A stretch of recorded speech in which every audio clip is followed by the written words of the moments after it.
Cada vez que descubre los restos del banquete de una cucaracha, Satoru se cabrea. ¿Por qué diablos los humanos odiarán tanto las cucarachas? Para los gatos, en cambio, cuando más rápido se mueven los bichos, mejores contrincantes son y más divertido es atraparlos. Bajamos por una carretera que discurría a lo largo del río y poco después salimos a otra que bordeaba el mar. ¡Uah! Lanzamos una exclamación casi unísono. Parece el mar. A ambos lados de la carretera se extendía Suzuki, un prado inmenso y llano cubierto hasta el infinito de las blancas espigas de pasto plateado, blancas crestas que se mecían al viento hasta la lontananza. No hacía mucho que habíamos parado por última vez, pero Satoru volvió a detener la furgoneta. De hecho, el arcén era ancho y apenas circulaban coches. Podíamos pasar cuando quisiéramos.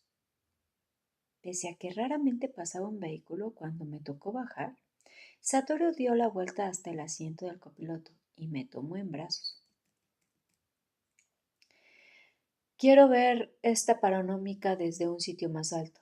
Salté de los brazos del hombro al hombro de Satoru y me puse de puntillas hasta alcanzar la altura de sus ojos.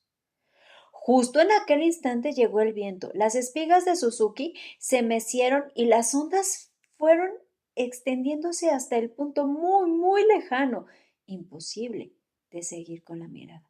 A continuación nacieron olas nuevas como si intentaran perseguir aquellas que se habían perdido en el infinito. Era, como decía Satoru, parecía un mar en la tierra, pero a diferencia del otro mar, este no lanzaba ningún bramido sordo y a mí me gustaba más. En ese mar incluso yo podría nadar. Bajé al suelo de un salto y me adentré en el mar de pasto plateado. Entonces el panorama cambió de golpe. Los tallos del frondoso Suzuki me bloquearon la vista. Lejos, sobre mi cabeza, se balanceaban las crestas blancas y por encima de ellas, muy alto, se extendía el cielo azul. ¿Nana? Me persiguió la voz preocupada de Satoru. ¡Nana! ¿Dónde estás?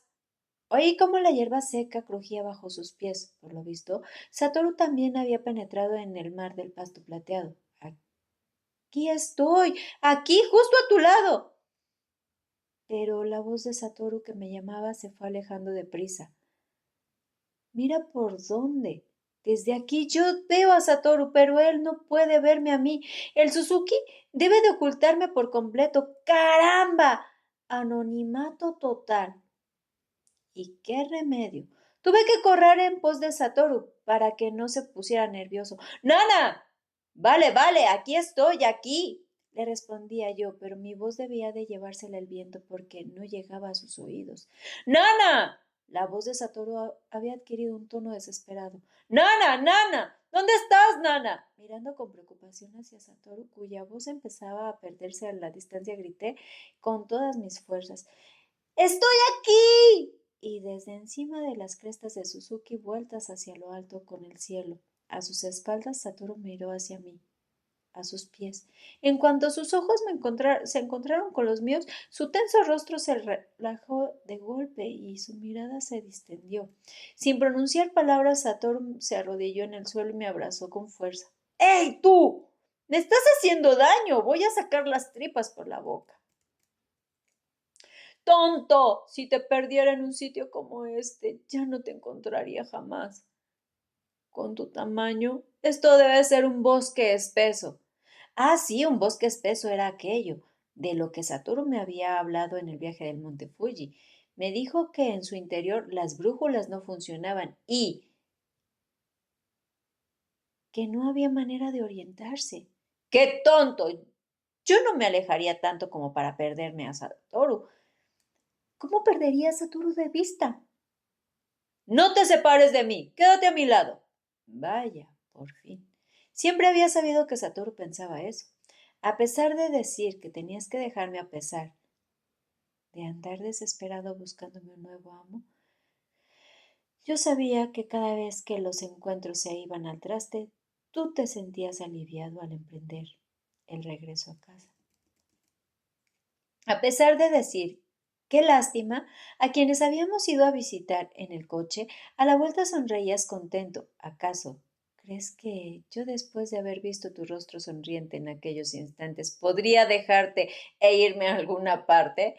No, no me separaré nunca de ti. Lamí delicadamente, muy delicadamente la mano de Satoru. Tranquilo, tranquilo, tranquilo. Seguro que también Hachi había sentido lo mismo al arrancarlo de su lado cuando Satoru era un niño. Qué grande debía de haber sido la preocupación de Hachi al verse apartado del niño, que lo quería tanto como Satoru me quiere ahora a mí. Sin embargo, ni el niño ni el gato habían sido capaces de imponerse a las circunstancias. Pero Satoru ya no es un niño y yo soy un gato callejero de casta, y esta vez sí podremos cumplir nuestros deseos. Va, vamos, este será nuestro último viaje. En nuestro último viaje veremos un montón de cosas preciosas. Apostemos nuestro destino a las maravillas que nuestro camino nos depare. Mi cola, en forma de 7, pescará todas las cosas preciosas que pasen por nuestro lado. Ya en el coche, cuando nos pusimos de nuevo en marcha, se acabó el CD de aquella música en la que parecía que iba a aparecer una paloma, y una voz femenina grave y agradable empezó a cantar unas palabras extrañas que yo desconocía, de una modulación también extraña. Al parecer, la melodía de la paloma era la preferida de su madre, pero aquella era la que más le gustaba a su padre. Más allá, mucho más allá, en el camino siguió bordeando de las hermosas flores de colores violeta y amarillo. El coche continuaba circulando a buen ritmo. ¿Cuánto tiempo haría desde la última vez que nos habíamos detenido en un semáforo? Aparecía uno de repente cada vez que, de tarde en tarde, nos aproximábamos a algún pueblo, pero al salir a las afueras volvían a desaparecer. La escasez de semáforos nos permitía correr. Dejamos la carretera costera y enfilamos tierra adentro a ambos lados del camino que extendían vigorosos eriales, que, poco a poco, después dejaron paso a unas suaves colinas donde se apreciaba la mano del hombre. ¡Qué impresionante que el suelo pudiera ser tan llano y grandioso! Aquel suelo era distinto de cualquier otra región a la que había visto antes.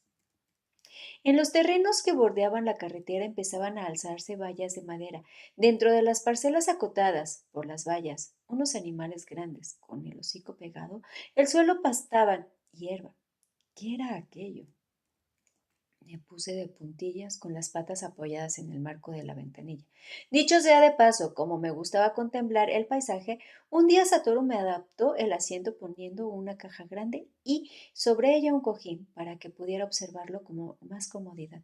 Sin embargo, cuando aparece algo que llama mi atención, yo sigo abalazándome hacia la ventanilla.